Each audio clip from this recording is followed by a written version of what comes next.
Hello, all you wild and crazy pupils, and welcome to Modern American History. Today we'll be discussing the main points for our class and getting you situated with the materials you'll need on hand, and what to expect from myself and the subject in question when it comes to your assignments.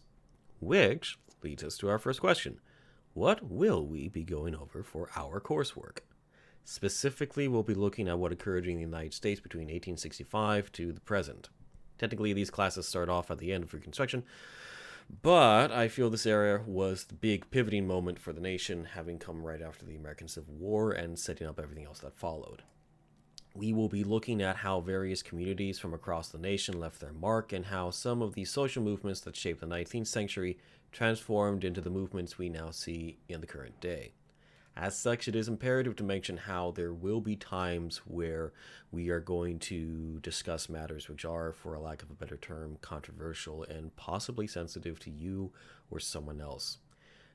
We will be discussing some of the most turbulent and violent periods in our history and examining the darker side of the American character and of humanity as a whole. So, that is something to keep in mind as we progress in these videos, because I know how to keep things chipper, warm, and fuzzy.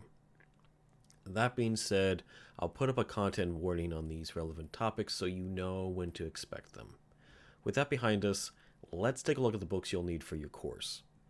The main textbook you'll need will be Eric Foner's Give Me Liberty, Volume 2, 6th edition, although editions 5 and 4 will work just fine.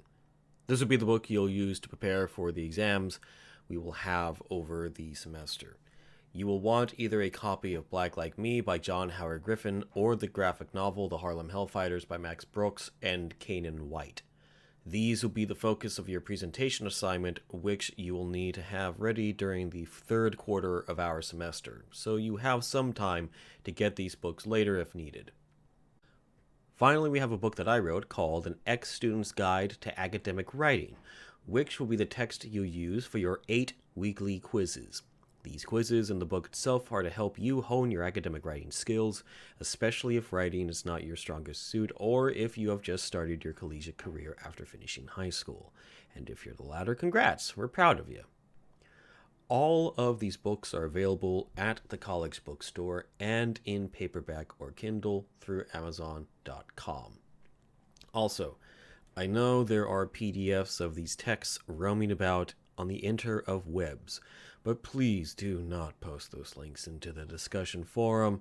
Doing so can put the college in a bad legal situation, and I'd rather not have to handle that wonderful litigative hot potato. That, and I'd rather not explain to the dean and department head how that wildfire got started on my watch. On that note, let's look at what your main assignments will be over the course of the semester. You will have assignments which will be due on Sundays for almost every week of the course. The only exceptions will be for spring break and Thanksgiving, and your final assignments, which will be due on the last day of our semester.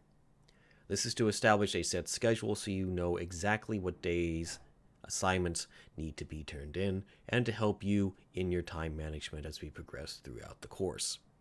All in all, you will have 4 weekly assignments due: writing quizzes, Fostorian, discussions, primary source analysis and discussions, and secondary source hunts.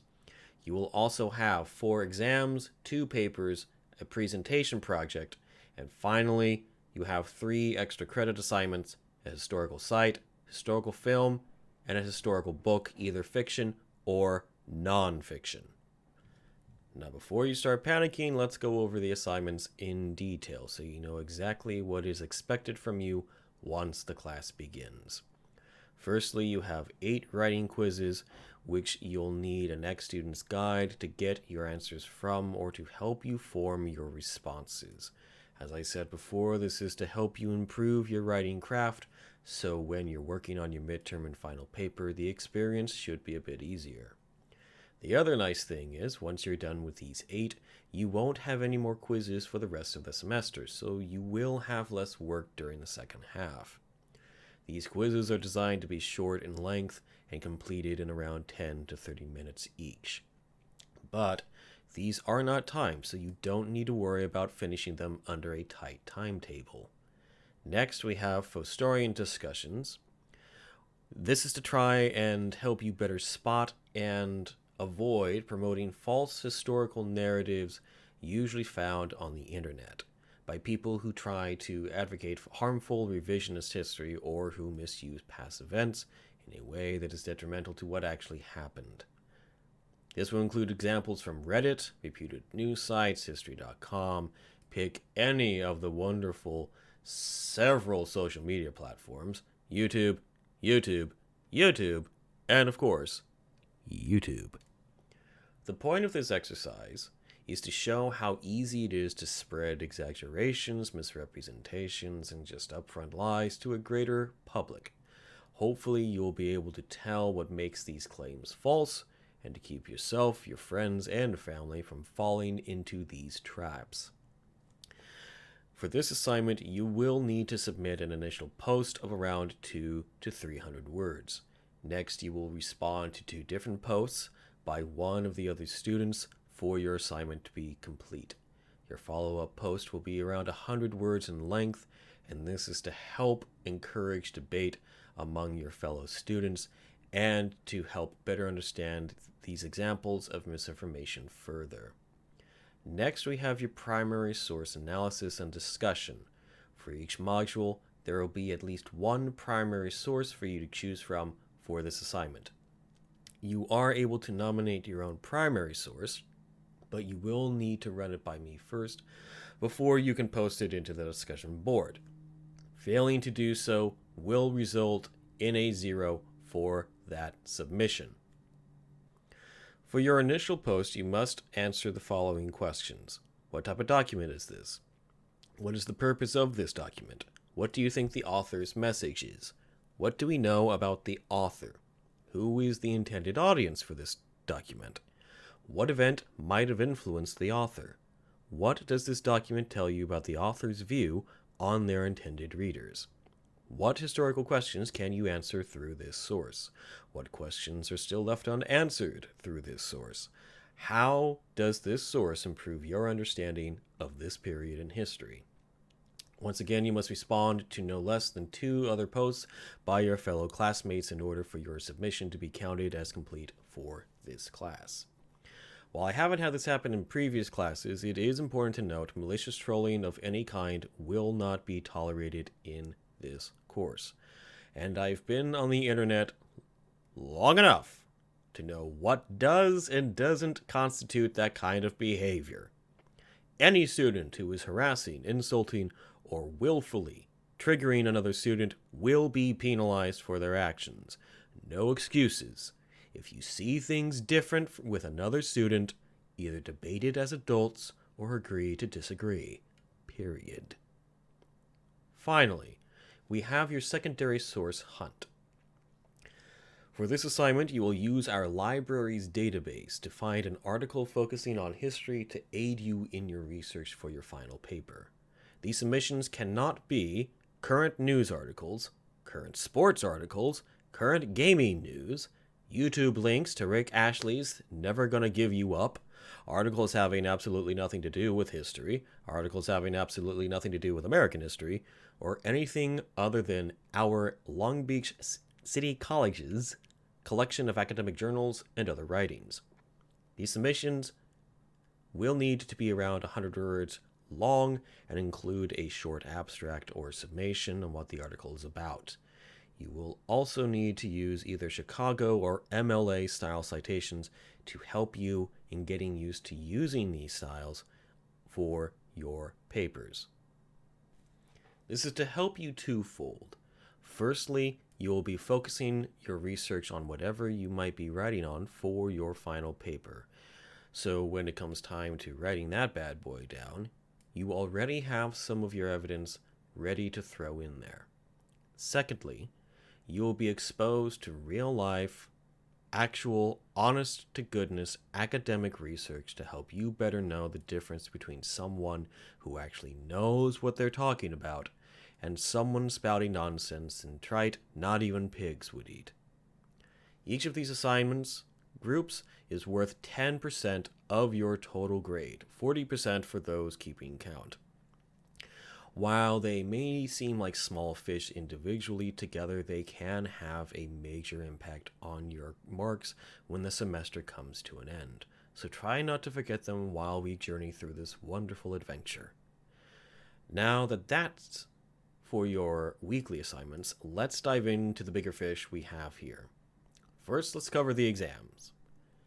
Each exam will have a study guide, so you know exactly what you will be tested on for each exam.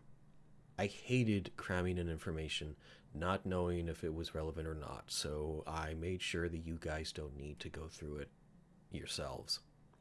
As long as you go over these study guides before jumping into the exam itself, you should come out of it looking good in one piece. You'll have 4 exams in total, unless we need to adjust schedules for various reasons, but I'll let you guys know about that if we need to cross that bridge. Exams 1 through 4 will have 3 separate sections: multiple choice, true and false, and essay responses. You can find the essay questions on the exam's homepage on Canvas, so you can begin brainstorming answers before it's time to submit them. The only major difference between 1 through 3 and 4 is the final exam has a significant increase in the number of questions you will need to answer for it. Otherwise, they're all nearly the same in procedure. These exams are not timed, though there will be a timer marking how long you take to complete the test.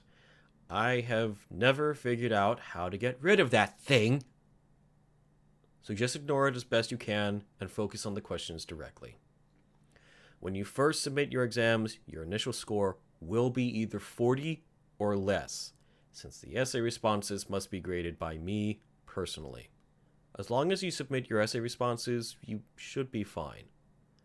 The grade split is 40-60. 40 for the multiple choice and true and false sections, and 60 for the essay responses. If you ignore one section of the exam, it will be considered incomplete and you will not pass. So make sure to complete each section before hitting the submit button. If something happens and you're locked out, let me know and I'll open it for you ASAP.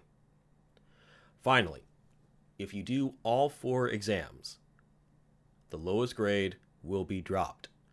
I know a lot of students can have that one test which throws everything off, or the first exam has you so nervous that you get a major case of stage fright, so I try to give you guys the chance to bounce back and regain that steam. Next up, we have your papers. You have 2 papers you will work on over the course of the semester, a midterm and a final paper specifically. And you will need to have citations after nearly every paragraph. And no, having 5 pages with one disgustingly long paragraph will not count, and I will flunk it.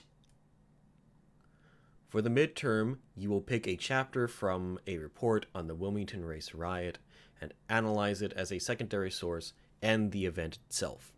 This will be a 5-page essay in total, and I am aware of the methods of artificially expanding papers. So let's not make things weird when you're putting on the finishing touches on your assignment.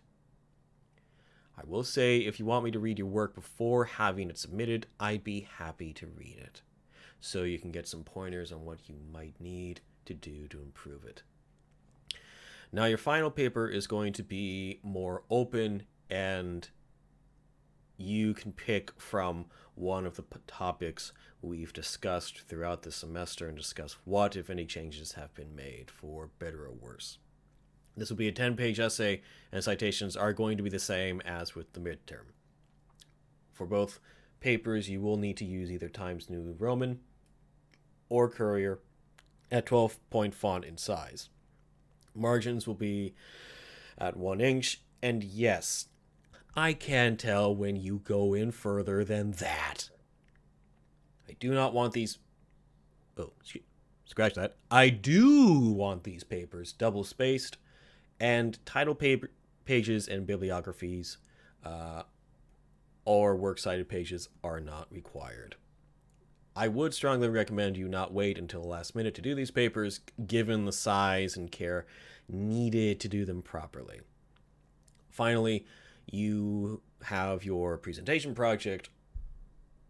For this, you'll need to pick either Black Like Me or the Harlem Hellfighters to present to the class. You will then let me know on which book you decided on and how you will present this to the class. This can range from a short lecture with PowerPoint slides, artwork, musical piece, short film, etc. In all, what you should do, or what you do, should be enough for you to discuss either book for at least a minute before the class.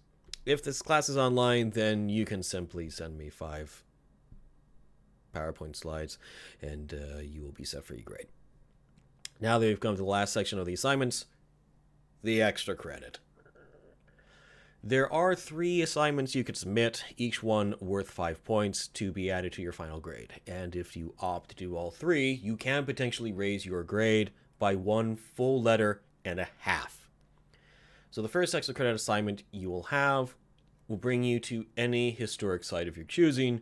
You will write a short 1-page paper on this site and its significance in history. Okay, let's be real here. I came up with this well before COVID was a thing, and I don't feel comfortable forcing you guys to go out if you don't feel safe, just for 5 points on your final grade. So if you've already been to a site and it's historic, I'll take it. And for the love of Bill Murray, I am not talking about a website. I mean an actual place. Now we have a movie paper, where you will watch a history film, do a short paper, and discuss how historically accurate it was. There's already a list of films you can use for the assignment, but you're more than welcome to nominate another one of your choosing. Overall, as long as there isn't any magic or science fiction involved, I tend to approve any films brought to me. Finally, we have the historical book paper.